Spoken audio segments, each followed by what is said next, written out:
All right, so talking about the next term as related to menstruation, we get to look at what is known as what oligomenorrhea.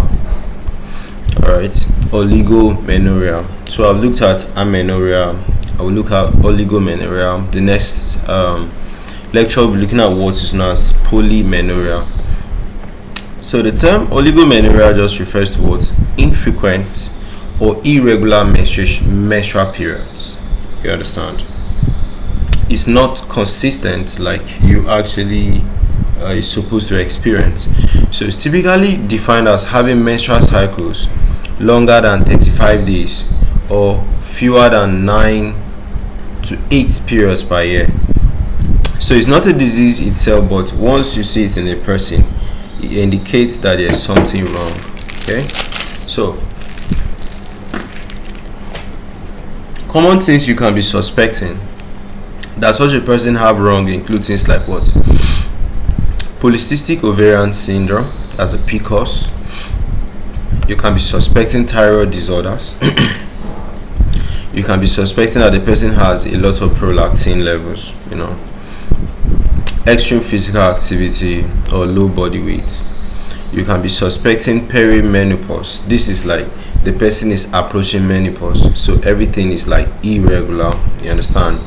Then you can be suspecting side effects of some drugs, like they are taking hormonal contraceptives, like they are taking some antipsychotic drugs, like they are taking antiepileptic drugs.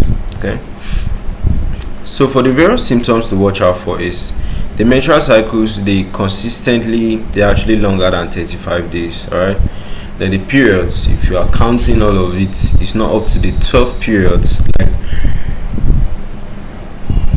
12 menstrual period that a normal woman is supposed to have.